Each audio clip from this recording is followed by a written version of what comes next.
there must be an acknowledgement somewhere of their need for someone else to show us. That's right. I think in the day we're living in, it's easy for us to just say, I'm an independent, I'm self-made. I don't need anybody. I'll do my own thing. It's not real wise. No. Really, that's foolish. You can find a lack of wisdom in a person when you hear that or see that kind of attitude or demeanor. Well, this is the way we do it now. No, the way it's done in the Word of God works then and now. It hasn't grown old.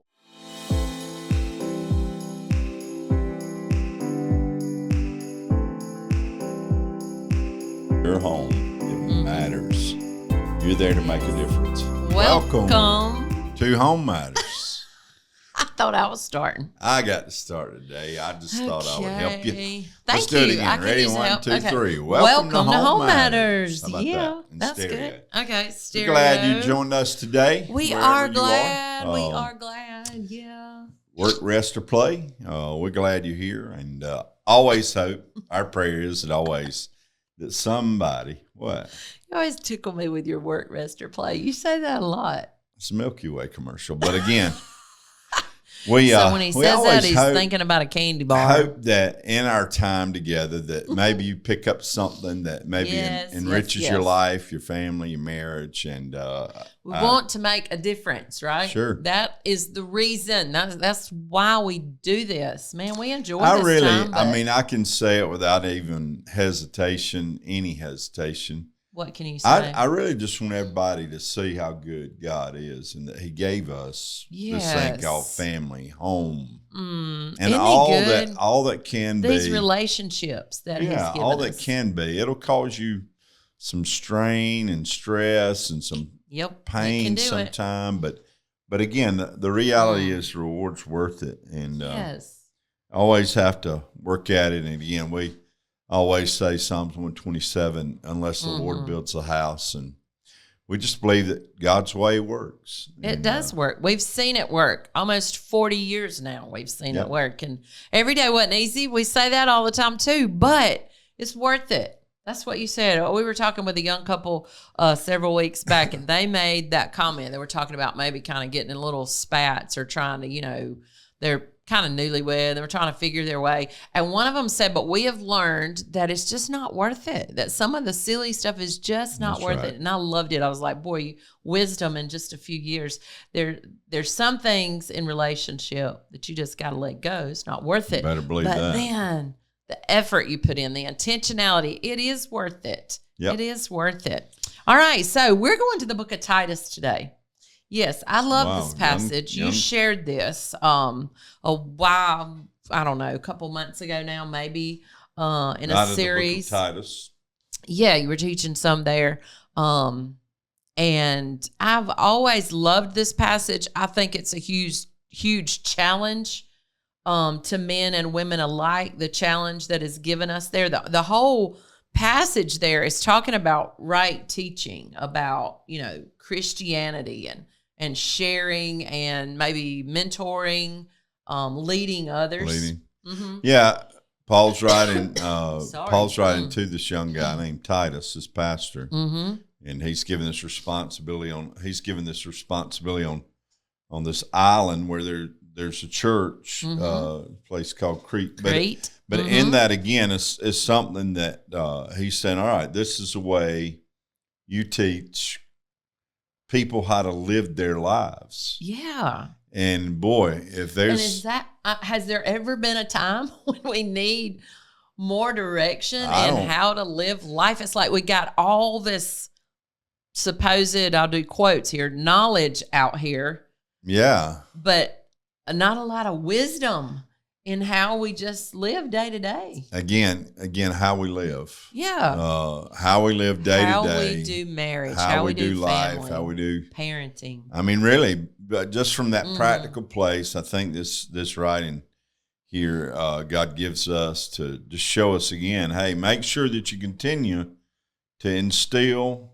Yeah. And generationally, again, right? Yeah. We say this over and over. God's a generational God. It is about generation to generation. but just instilling truth, just for people to realize and to there is a way to live. For us to hopefully know. And again, I want you to read maybe some verses there off the start. All right. And as we get into that, I think it's just something that really is just so simple. It really is. And the reality is we have this tendency today that we want to complicate things, and it's really not. It's not. It's really not that complicated. But this simplicity doesn't always fit our fleshly desire of how we want to live. So I think that's another reason we just kind of disregard it sometimes. Okay, verse 1 says, as for you, Titus, promote the kind of living, look, that reflects wholesome teaching. Teach the older men to exercise self-control, to be worthy of respect, and to live wisely.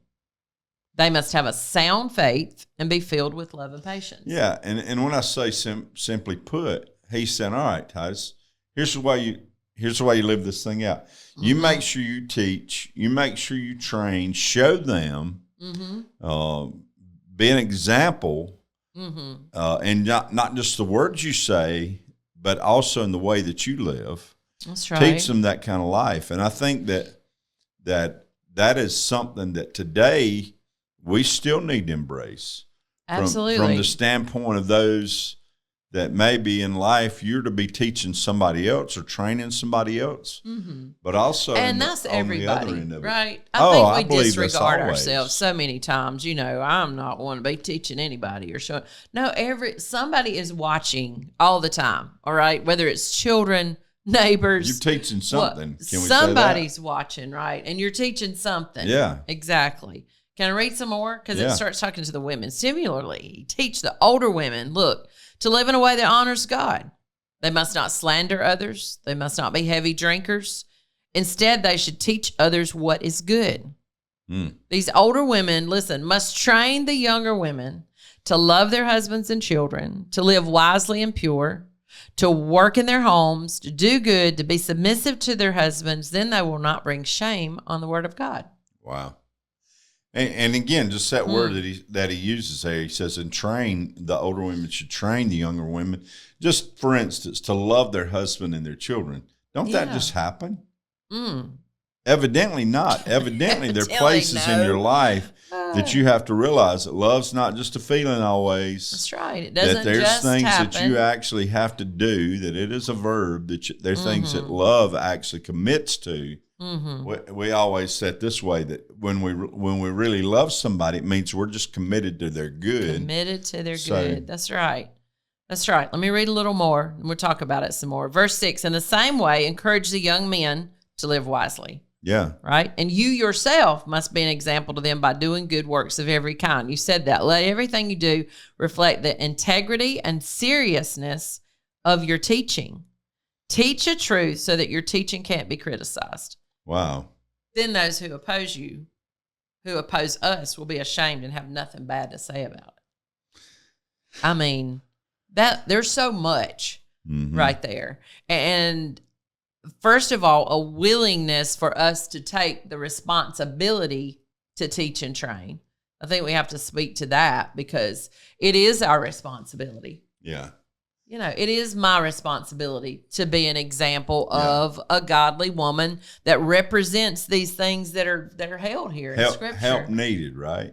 Absolutely. Help needed. And again, that's something that we're just saying, that as you go along this way, realize that there's somebody maybe that you can help. I think one of the greatest things that can happen in a family unit is those matriarchs, can I say it that way? Yeah, and patriarchs. Yeah, but those matriarchs and patriarchs, that they're willing to say, all right, this is the way you do this. Yes. This is the way this should be done. And don't shun that rescibility. That's God-given. Yeah, and Paul said to Titus, he said, be that example. Be willing to be that example that teaches older men to train the younger, and the older women to train. But it is something that I know that sometimes maybe it can be kind of something that we don't really want to carry. You mean we don't want to carry the responsibility of it? Sure, yeah. But what he's basically saying, and I taught this a few weeks ago, but basically he's saying Titus, you teach in such a way that you're an example. And the old word is the word pattern, but he's saying that that you serve as a pattern or a mold or form, that you are a die that is being used to imprint the lives of others. So again, it's something that we're called to and we recognize. And I think the reason families maybe sometimes suffer and maybe even don't sustain the way they need to is because I don't know if they're people that really pick up that responsibility. Says, you know what? Right. That young man, that young woman, that young couple, these kids, we're going to make sure that we pour our lives into them. We're going to make sure that we become intentional about our responsibility to help. Yeah, to help them. I mean, it is a huge responsibility, and it is. We don't want that weight, I think, on us. And I think another reason a lot of times that we don't take that responsibility as we should is because we see so many faults in ourselves, and we don't think that we can be an example, or we don't, maybe we just kind of pass on the fact that we could even be used in that way. But you mean we don't feel qualified? Yes, that's what I'm trying to say with all those extra words there. We just don't feel qualified to do that because we see our shortcomings. Yeah, and just a simple awareness of shortcomings, that may be something that's true. Is healthy or helpful to somebody else. Right? You're right. I'm just saying that's not an excuse, but I think that it can be used as an excuse. Yeah. To kind of excuse ourselves from really what the word is saying there. Yeah. And the instructions plain, to the older and the younger together. I know some of the terms there that's been used, like with some of this, like with the older women. Yeah, be reverent. Don't be gossipers. Yeah. Don't be heavy drinkers. Right? Yeah. And teachers of what's good. I think that's important too. As I was looking at it, that's not only instruction to the older women of what type life we're supposed to live, but I think that's great instruction for younger women in what they need to be looking for. Yeah, because good. I think in the world today, there's a lot that glimmers and shines and may have the look of what's the word? Not prosperity, but the look of success or the look of having it all together. And it's not, as you hear the old saying, it's not all that glitters and shines sometimes. What should my example be? Ain't gold. Ain't gold. That's right. So as a younger woman, I don't think I would be considered a younger woman now, but if I am a younger woman, then who am I looking to for my example? Yeah. I think that's very important. And the same with the man. What about the man? Yeah, be temperate, all right? Self-controlled, right? Not always exploding, running off at the mouth. Look, worthy of respect. There's self-controlled again. And sound, look at this, in faith, in love, and endurance. That's the kind of example. Goes a long way. Man, I'm just worthy of respect. But like you say, you're saying for older men to take on that responsibility, be willing to be that consistent model, right? That is there, that can imprint the lives or impact the lives of young men. And again, things like temperance and things like being sound in our faith. We live by faith, not by sight. Those kinds of things that are realities that we live an example of. And in that, you said this about the women, young men. That's the kind of man, older man that I would look for. Somebody that is, they're due my respect because simply the way they conduct their lives. Yes. And I always say consistency is the attribute that I think is worthy, makes anyone worthy to take note of. But again, as younger men, there's I said it with the ladies. There are examples out there, the glitter, the shine. I think with men a lot of times, it's that tough guy approach, just I don't know. Maybe he is the one that just, nobody wants to touch him because they're afraid. Maybe he has a lack of self-control and he'll just but the strength of a man is pictured here. I mean, he's sound in faith. He's sound in love. The strength is that he can show some temperance. He can show some self-control along with strength. Yeah. Yeah, that strength doesn't always have to be loud. Can I say it that way? Mm-hmm. Sometimes strength just comes in. Yeah. It just comes in the disposition. That really says, you know what, we're okay. We're not panicking. We're not frantic here. We're not over the just edge. Over the top, over the edge. Top. Yeah. We're really at a place that we know who we are. Yes. And we can respond appropriately at the appropriate time. Right. And that kind of signals a peace to everybody, I think. Mm-hmm. When men as leaders are able to stand in those places, I'm not saying personality-wise we have different responses, different actions, but I am saying that in that there shouldn't be these extremes either way. Yeah. I don't think. But out of that, he's saying, you younger man, look for those. And again, I don't know if you want to read some of the passage. Well, what they're taught or what they're asked to teach the younger as well, I think is so important because, again, sometimes, just real quick, the ladies, I mean, we're to urge the younger women, look, love their husbands and kids, take care of the home, be kind, submissive.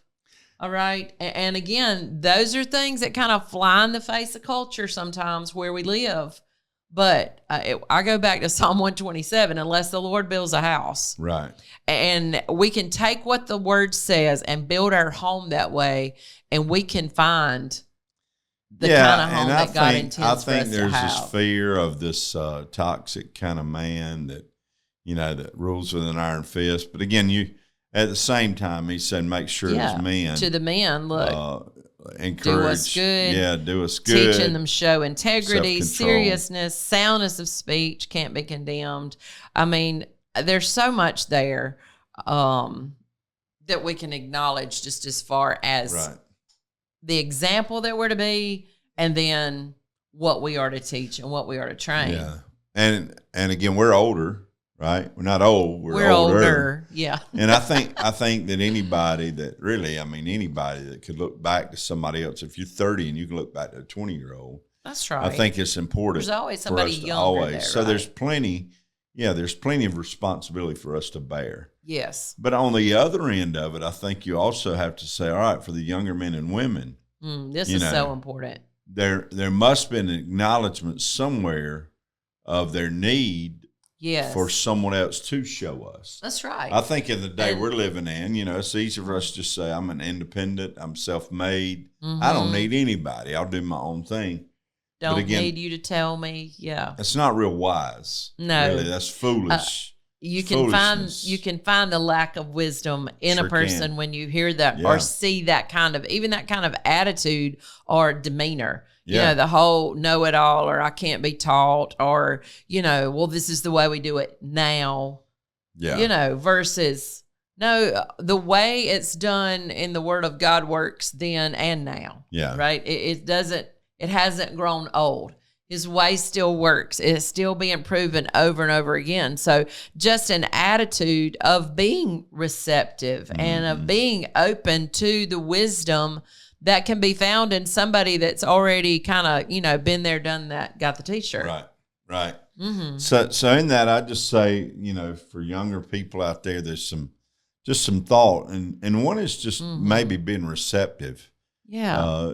Just being receptive, and I think the way I would say that is just admit that you need some help. You need some help along the way. Yeah. If you just admit that, acknowledge that, I don't know everything. Mm-hmm. I think that's a young man that's willing. Again, he says to the older man and then the younger man. So again, there's two ends of this, right? Yeah. There's somebody on the giving end, but there's somebody else on the receiving end. And again, be receptive to anybody that's willing to invest in your life. Yeah, just a willingness to be, shaped. I think you used that word, just to be to fit into that pattern that you talked about earlier, that the original language there in Titus. I use the word be pliable. Yeah. That means that you're workable. Yeah. That there's a willingness to change. Like the clay in the potter's hand, right? Be receptive, we all have to be pliable, be willing to be changed, to be molded. Let somebody influence your life to the point that you're the one that's willing to make the adjustments. Yeah. And so again, there's that. And I think that the last thing here is just to pursue that. When we realize our need, and then just making sure that, hey, I'm pursuing someone who is maybe in front of me or down the road a little bit. I'll put the time in. And when you see that, that's the thing, if you see somebody, or if you see a find life that man, that's worthy of being a mentor, make sure you give pursuit to that. That's right. I have people a lot of times say, man, I'd like to talk with you. I'd like to spend some time. And I always say, hey, just call. All you got to do is make an set a time, make an appointment. And, the reality is with that, I think that lack of initiative keeps people from ever taking steps. I know the people that have been mentors in my life. I'd spend money. I would fly on planes. I would do different things that I would make sure that I was there in that place where the people that have mentored my life. I've had people that have mentored me that I have no relationship with at all. Yeah, but because books or it used to be a conference or something. Remember the cassette tapes? Oh, that's been a minute. Man, isn't it nice now? You get everything on just a podcast. You just hit a button and there it is right there. I mean, again, but what we're saying is the mentoree has to pursue. If that's the right word, has to pursue the mentor. So again, for that person out there that's looking for that, we're just saying, make sure you pursue it. Yeah, mentor, I mean, they can be available, but I think you have to pursue that in your own, show that pursuit. Man, let's be an example. Yeah. Plenty of room for all of us, right? Always. Those that are called to that responsibility, and all of us are, have responsibility to show somebody, teach somebody, train somebody, and those that are on the receiving end. Always. That we're always looking and listening. Yeah. Man, we hope this podcast kind of does some of that for you guys. That is just help you grow, right? Yep. Because, tell them why. Because your home matters. Your home matters. Yeah, we can't wait to see you next time. Tune in. Home Matters. We love you. Bye-bye.